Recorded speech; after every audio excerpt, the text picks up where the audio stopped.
This is a fan-generated show. If you would like to support us, please go to jamieglazov.com, and also don't forget to subscribe to our YouTube channel. And make sure to order Jamie Glazov's new critically acclaimed jihadist psychopath, How He Is Charming, Seducing, and Devouring Us. All your support is greatly appreciated. Good evening. Welcome to the Glazov Gang. Tonight, do black slaves' lives matter? With us this evening, Charles Jacobs, the president of Americans for Peace and Tolerance.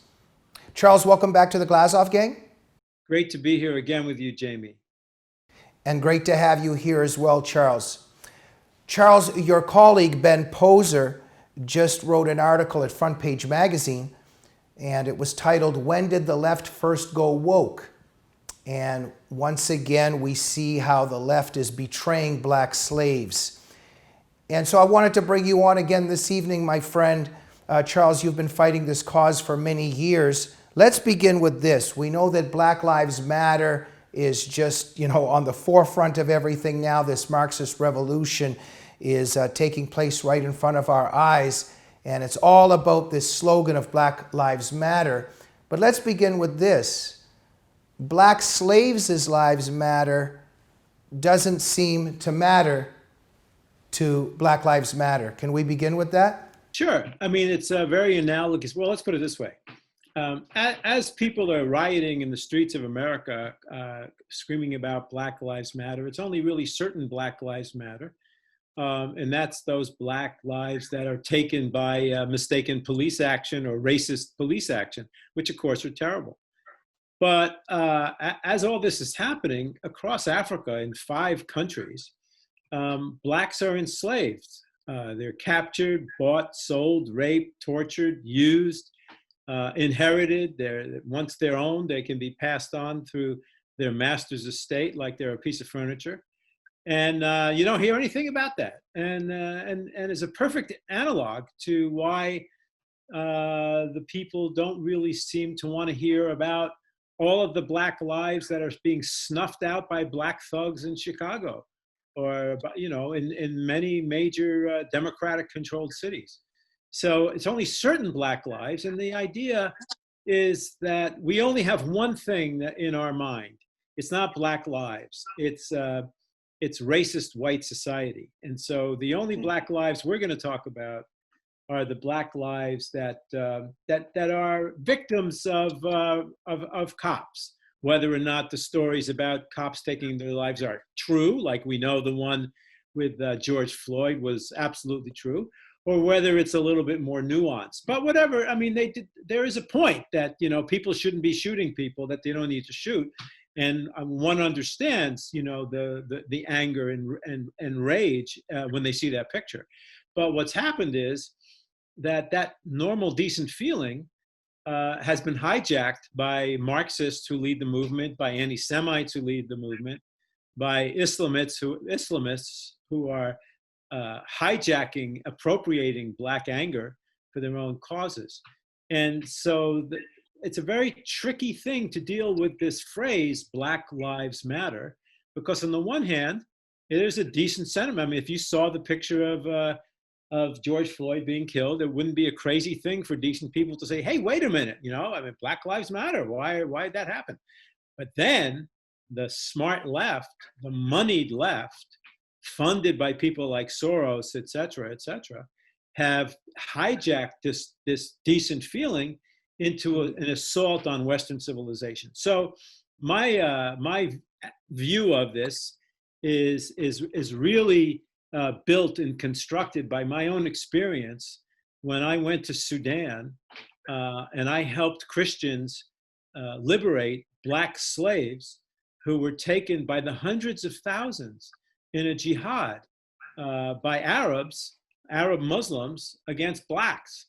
And Ben's point about when did liberals get woke was during that time when it was very hard for me to get a whole lot of black people caring about those black lives. And thank you, Charles. So you not only had a problem with getting Amnesty International and Human Rights Watch interested and Please tell us a little bit about that. But you have made efforts with Jesse Jackson, Al Sharpton, Louis Farrakhan. They all turned their back on the suffering black Africans that are enslaved, in many cases by Muslim Arabs. Tell us about this callousness on behalf You mentioned all the right people, because it was the so-called human rights leaders, right, of Human Rights Watch and Amnesty International, who knew exactly what was going on and who wrote articles about it, but they put them in the back of their files. I mean, not Amnesty International could have filled the streets of America with protests against the enslavement of blacks in Africa. They didn't do it. They didn't care about it. It wasn't in their mind, because in their mind, they were after getting innocent young white kids, most of whom, that was the composition of Amnesty, to be able to say, I want to improve white society. I'm not a bad white guy. I'm not the one who's responsible for racism and American imperialism. And that's what they were after.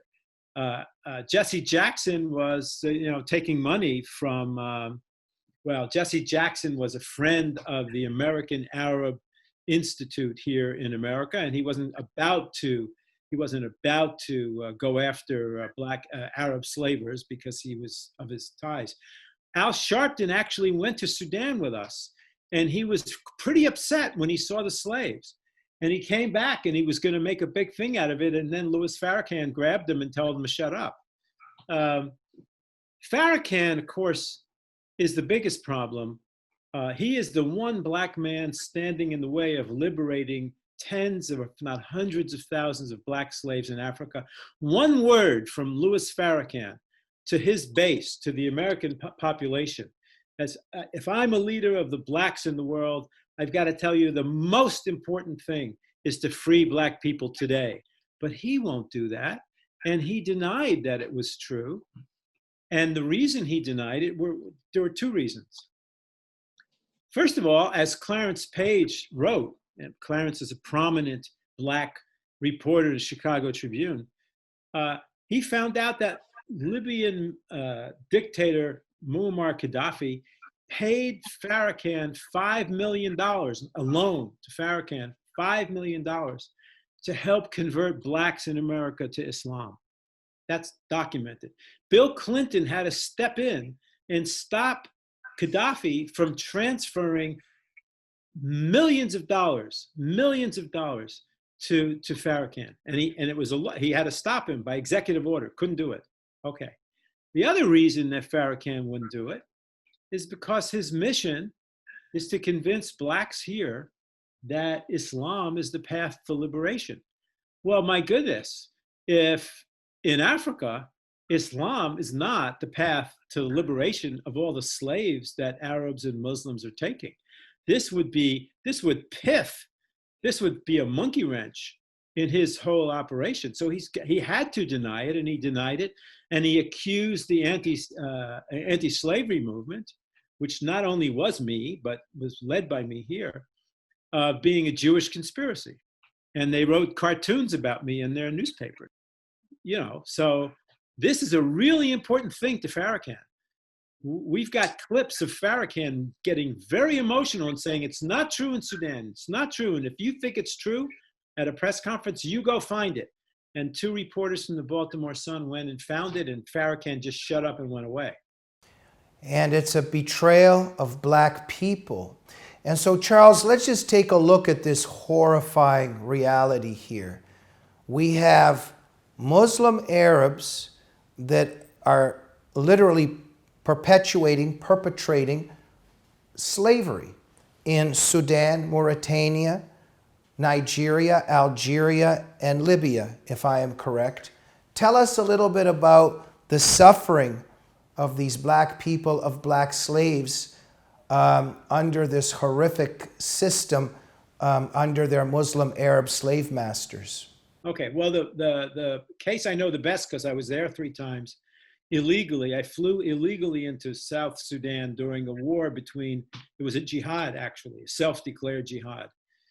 Khartoum, the capital of Sudan, led a self-declared jihad against the south of the country, which is mostly Black Christians and believers in tribal faiths, animists, we used to call them, and some Muslims. And during this jihad, Arab militia, armed by Khartoum, would storm African villages, shoot the men, and capture the women and children as slaves. They didn't want the men because, unlike slavery in the West, Arab slavery is not about work. It's not about heavy work. It's about concubines. It's about spreading Islamic faith through the wombs of the captured women slaves. And so they would shoot the men. Here in America, the men, it was about musculature, right? It was about tobacco farming and doing heavy labor. So there it's not. There they continue to do that. They don't take the men as slaves. We only liberated one male slave the whole time. So they took the men, the women and children up north, and they would sell them or trade them or keep them. The boys that they did take were goat herds, and when they reached puberty, would often have their throats slit and just killed in the done with you, because they might challenge them. The women, the little girls, were domestics, and they're being groomed to be sex slaves when they reached puberty. The women, of course, were concubines. I went there with Christian Solidarity International, and we paid people to bring them back. There were some Arab tribes at the border between the north and the south who wanted to make peace and who wanted the southern blacks to help them allow their cattle to graze on southern wetlands. And so they were recruited by Christian Solidarity International to go up to the north, buy back or steal or find escaped slaves and bring them back. And Americans and Europeans paid. They donated to us, and they donated to Christian Solidarity International. And for like $50, at the time it was like $50, you could buy back a person. So CSI freed tens of thousands, if not hundreds of thousands of these. And at this point, I'd like to put a picture up. What an inspiring picture. And Charles, this is you literally liberating slaves, correct? Yeah, this was on one of my trips to South Sudan. This was after we had gone through the process of paying off the Arab retrievers, who were our helpers, and liberating hundreds of people who had gathered under these huge shade trees in the open desert. Afterwards, we went and we brought them supplies, and you could see on the bags CSI, Christian Solidarity International, and these were the young free black kids who were helping us bring those heavy bags back to the camp where the slaves were freed, and it was the most marvelous experience of my life. Yeah. Wow, thank you for what you do, Charles, and it's incredible that doing these beautiful things, this such a humanitarian, wonderful thing to liberate slaves, in this case, black slaves in Africa, that you become the target of so much hatred. Before we move forward, I think it's important to mention, Charles, that in terms of these Muslim Arab slave masters, these are not just people that have lost their minds and have decided that they're just going to do this evil thing. This is rooted in Islam. This is rooted in Sharia. This is inspired and sanctioned by the Quran. We've got, in chapters 4, verse 24, in chapter 33, verse 50, they talk about the captives of the right hand. There's justification and legitimization in Islam to make kafirs slaves, correct? Yeah, I mean, look, every human society on the planet had slaves. So the only question is not who had slaves. We all had slaves. Everybody had. Blacks had slaves. American Indians were slavers of the blacks, Everybody had slaves. The question is, who got rid of slavery? and who didn't. So we did at the cost of how many hundreds of thousands of Americans in the Civil War, and they didn't. So, I mean, that's the important question. Absolutely. Now speaking of Christians, it turns out that, you know, as you've mentioned in your work and Ben has mentioned also in his article, Pat Robertson, for instance, in the 700 Club and CBN News, they supported this abolitionist movement in Africa that you have led. Tell us a little bit about their support. When I started this movement, I had a very simple idea in mind. I said, what we're really doing is rekindling the anti-apartheid movement. All we got to do was to get the same people who were, that was the liberals, who were marching in the streets against apartheid. Apartheid's very, very bad. Slavery's about 100 times worse. Okay, so all I thought I had to do was to gather all those people and we'd free the slaves. Well, guess what? The liberals were AWOL. The liberals were pretty much. I mean, there were some exceptions. I mean, Barney Frank. There were some decent liberals, Barney Frank, but Amnesty International did not put this on the top of their list. Human Rights Watch, the same. And for the same reasons, they wouldn't do it today either, because it distracts from what they see as white evil. You know, you're talking about white people are bad, so why would we talk about other people who are worse? If the point is to make white people look bad, why would you want to distract from that message and free some slaves from Arabs? Well, all of a sudden, and you know, I was a child of the left. I was an anti-war guy, foolishly, I think. And so I was shocked to hear that it was Pat Robertson and the right and the Christians who wanted to do the most human rights thing, the most decent human rights thing that you could do. And the human rights community was AWOL. So I was shocked. And Pat Robertson's group called me up. I went on their program and they helped an awful lot get this spread throughout the Christian world in America. And I think eventually that was the reason that it got to George Bush, President Bush. And when President Bush learned about Sudan, I think through his church, he came in and he forced the North to allow the South to have a plebiscite. That is, the Southern Christians could vote whether or not they wanted to stay in this horrible country or have their own. And guess what? 99.99999% voted to leave. And now South Sudan is the world's newest country. And I believe it happened mostly because of the anti-slavery movement. Right. Well, Charles, absolutely, as you've mentioned, as I've dedicated my life to trying to figure out how the left works and all the evil that it represents and why and how, what this cause that you're leading, it doesn't fall into the narrative, because the left is not really about human rights. They manipulate these things for the Marxist cause, so they pretend they're against slavery, but when it comes time to liberate black slaves till this day in Africa, that doesn't fall into their paradigm, because they want to destroy the United States. They want to paint white people as evil.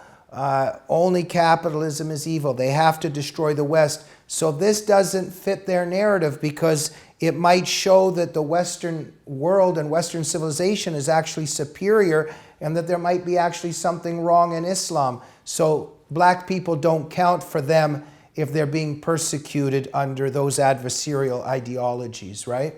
That's exactly right. You look at intersectionality, which is the biggest ideological concept now being used to organize people against America. So it's all about, like, there's all the victim groups, victims of the white patriarchy. So it's blacks and Latinos and women and transgenders and Arabs and Muslims.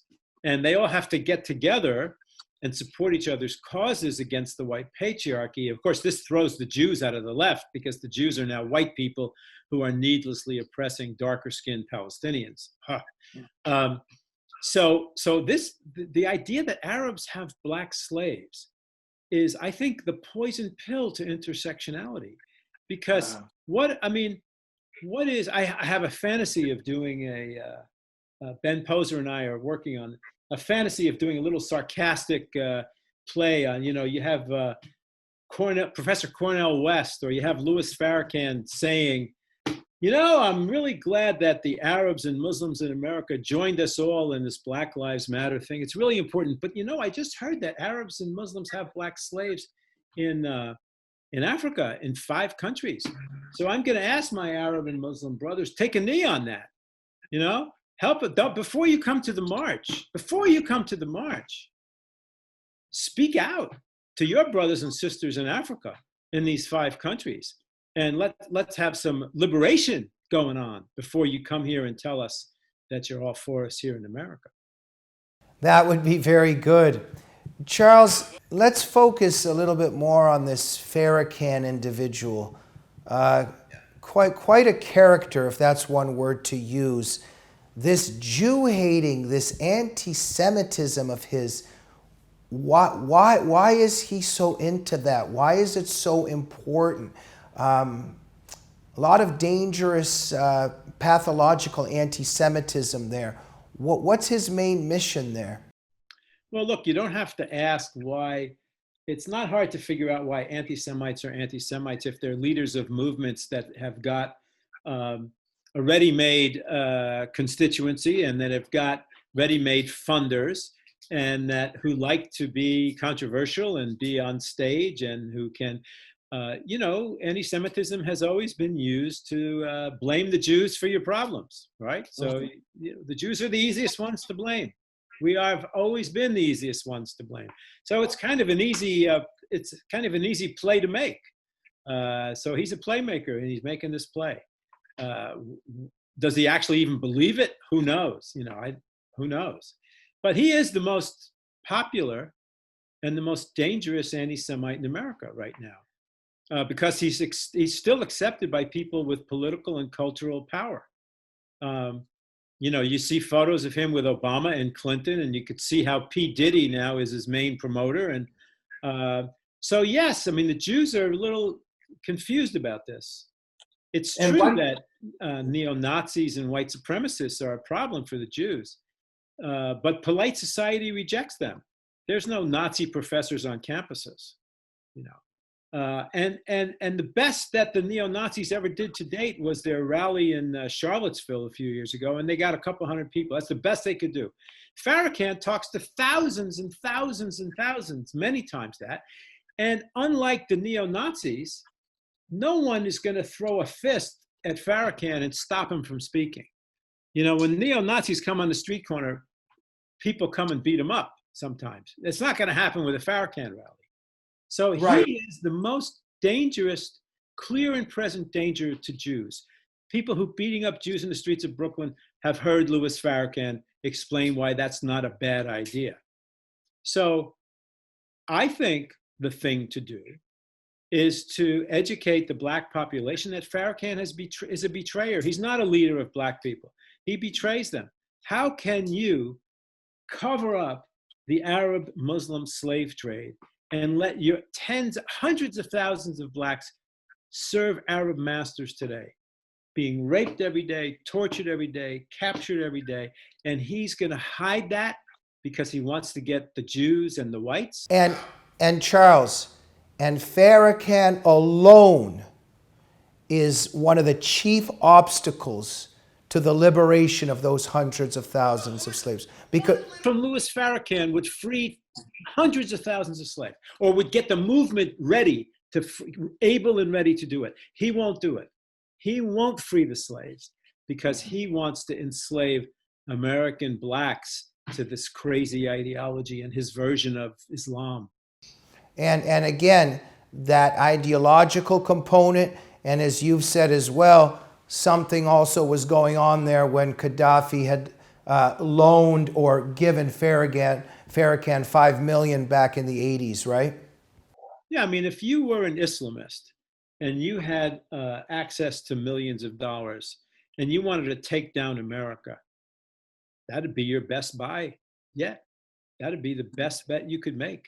You give it to Farrakhan, give him the money that he needs to go into black neighborhoods and spread this poison about whites are, the DNA of whites is like, it's baked in their cake, man. They're evil people, and the Jews are the ones. Yeah. And then the business about, he wrote a whole book that the Jews were the slavers to distract Black people from the real fact that the Arabs were the real big slavers, and still are. So, yeah, Gaddafi, of course, would have, and the Saudis, if they had any brains, would have given him. Maybe they did. Who knows how many dollars the man's gotten from the Middle East to crush America from the inside.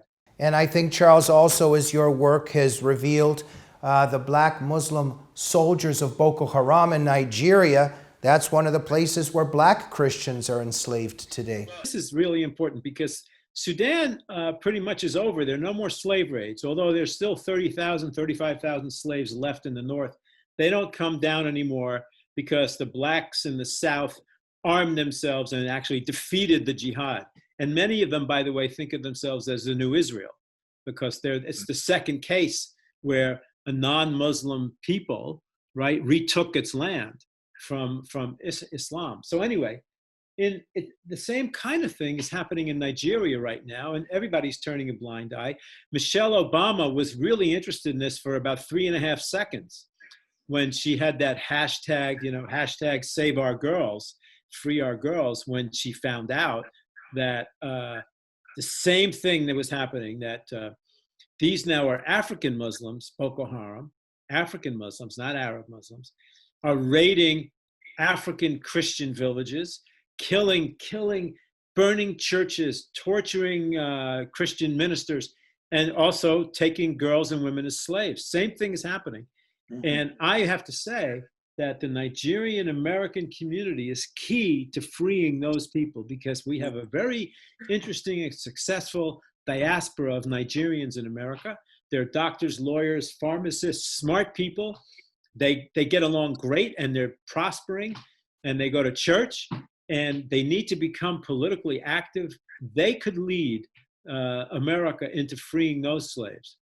And Charles, it would just be so great if we could get more of the leading Black conservatives on board. The Larry Elders, Candace Owens, Terrence Williams, Brandon Tatum. You've been approaching some Black conservatives, and that would be ideal if we could get like the leaders involved. I'm going to recruit you, Jamie, to help me do that. All right, let's try our best in this case. Charles, let's end with this in terms of the main theme of this show, that Black slaves' lives matter. For those in our audience that are watching this show, want to get involved, want to help, what would you have to say to them, and what can they do to get involved? First, they can learn things very easily and simply if they go to, we have a website called abolish.org. And we have all of this documented. We have a report on every one of the countries that have slaves. We have videos. We have Farrakhan denying that there's slavery. We have all kinds of things that people need to know. And I think your heart will break when you watch some of the interviews we have with escaped or freed slaves. I mean, it's the worst thing in the world to be a slave. It's unimaginable. We thought slavery was history. It's not history. So they need to go there, and then they need to come to peaceandtolerance.org, which is our main website, and get in touch with us and learn what we're doing. That's what they got to do. Charles Jacobs, thank you so much for everything that you do, and in this particular case, thank you for your noble and humanitarian work in this regard. And it's just, it's heartbreaking in terms of the callousness on so many levels in our world, especially with the left overseeing things where certain lives seem to matter, but so many other lives do not. Well, thank you, Jamie. I think, we won before. We liberated South Sudan. We can do this. We got to get the decent American people to get on our side, to understand what's happening, and to go help us liberate these slaves. Thank you, Charles. And so one of the main places to go is peaceandtolerance.org, right? Yes. Okay. Charles Jacobs, thank you for joining the Glazov Gang. As always, Jamie, thank you and be well. Thank you. And to our audience, please support Charles Jacobs and go to peaceandtolerance.org and get involved. And we'll see you soon on the Glazov Gang. Good night.